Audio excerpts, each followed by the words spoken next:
നമസ്കാരം. ഞാൻ ഏങ്ങണ്ടിയൂർ എന്ന് പറയുന്ന മനോഹരമായിട്ടുള്ള ഒരു പക്ഷേ ചുറ്റും വെള്ളം, കായല്, മനോഹരമായ തീരം, ഇവിടെ എല്ലാം ഉണ്ട്. പക്ഷെ ഞാൻ ഇങ്ങോട്ട് വരുന്ന വഴി, ഞാൻ വന്ന വഴിയുടെ പേര് ഞാൻ ശ്രദ്ധിച്ചു. ആ വന്ന വഴിയുടെ പേര് ടിപ്പു സുൽത്താൻ വഴി എന്നാണ്. വാസ്തവത്തിൽ എത്രയോ മഹാന്മാരുടെ നാടാണ് ഈ ഏങ്ങണ്ടിയൂര്.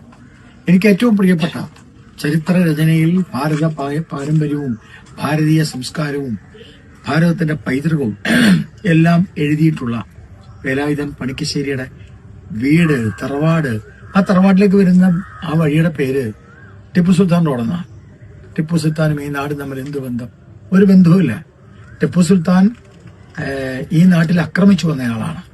ആക്രമിച്ചു വന്നു മാത്രമല്ല, ക്ഷേത്രങ്ങൾ തകർത്തു, ഹിന്ദുക്കളെ കൊന്നൊടുക്കി, എത്ര കൊലപാതകങ്ങൾ ചെയ്തു. ഈ ഗുരുവായൂർ മണ്ഡലത്തിലടക്കം അദ്ദേഹം ആക്രമിച്ചിട്ടുണ്ട്.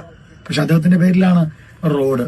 എന്തുകൊണ്ട്? വേലായുധൻ പണിക്കശ്ശേരി എന്ന് പറയുന്ന ഭാരതത്തിന്റെ, കേരളത്തിന്റെ, ഈ നാടിന്റെ ഒക്കെ ചരിത്രം രചിച്ച ആ മാന്യ അദ്ദേഹത്തിന്റെ പേര് എന്തുകൊണ്ട് ആ റോഡിന് ഇടുന്നില്ല? എന്താണ് നമുക്ക് സംഭവിക്കുന്നത്? ഇത് മാറണ്ടേ? ഇത് മാറുക തന്നെ ചെയ്യണം. ടിപ്പു സുൽത്താനെ നമുക്ക് ആവശ്യമില്ല. നമുക്ക് വേലായുധൻ പണിക്കശ്ശേരിയെ പോലെ ഏങ്ങണ്ടിയൂരിന്റെ മഹത്വം വളർത്തുന്ന ആളുകളെയാണ്, അവരുടെ പേരാണ് ഓർമ്മയിൽ നിലനിൽക്കേണ്ടത്. നമസ്കാരം.